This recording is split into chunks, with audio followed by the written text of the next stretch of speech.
Acts 22.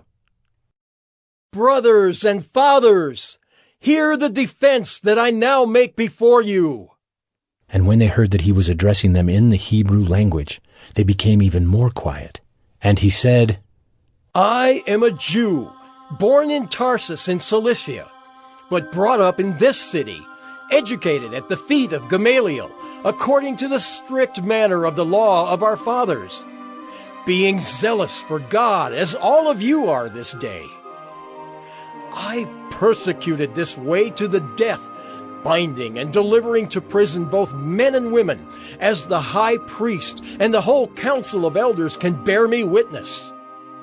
From them I received letters to the brothers, and I journeyed toward Damascus to take those also who were there and bring them in bonds to Jerusalem to be punished. As I was on my way and drew near to Damascus, about noon a great light from heaven suddenly shone around me. And I fell to the ground and heard a voice saying to me, Saul, Saul, why are you persecuting me? And I answered, Who are you, Lord? And he said to me, I am Jesus of Nazareth, whom you are persecuting. Now those who were with me saw the light, but did not understand the voice of the one who was speaking to me. And I said, What shall I do, Lord? And the Lord said to me, Rise, and go into Damascus, and there you will be told all that is appointed for you to do. And since I could not see because of the brightness of that light, I was led by the hand by those who were with me, and came into Damascus.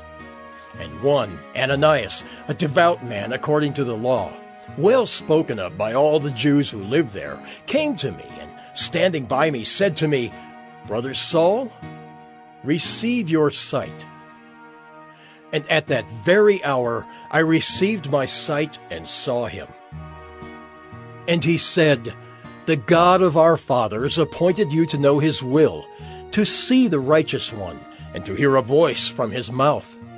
For you will be a witness for him to everyone of what you have seen and heard.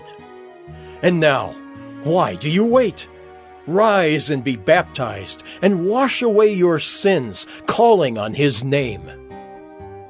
When I had returned to Jerusalem and was praying in the temple, I fell into a trance and saw him saying to me, Make haste and get out of Jerusalem quickly, because they will not accept your testimony about me. And I said, Lord, they themselves know that in one synagogue after another I imprisoned and beat those who believed in you. And when the blood of Stephen, your witness, was being shed, I myself was standing by and approving and watching over the garments of those who killed him. And he said to me, Go, for I will send you far away to the Gentiles. Up to this word they listened to him. Then they raised their voices and said, Away with such a fellow from the earth, for he should not be allowed to live.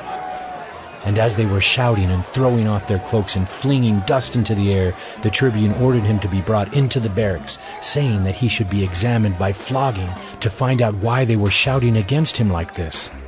But when they had stretched him out for the whips, Paul said to the centurion who was standing by, Is it lawful for you to flog a man who is a Roman citizen and uncondemned?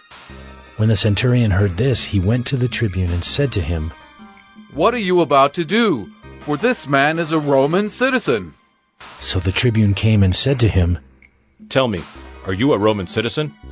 And he said, Yes. The tribune answered, I bought this citizenship for a large sum. Paul said, But I am a citizen by birth. So those who were about to examine him withdrew from him immediately, and the tribune also was afraid, for he realized that Paul was a Roman citizen and that he had bound him. But on the next day, desiring to know the real reason why he was being accused by the Jews, he unbound him and commanded the chief priests and all the council to meet, and he brought Paul down and set him before them.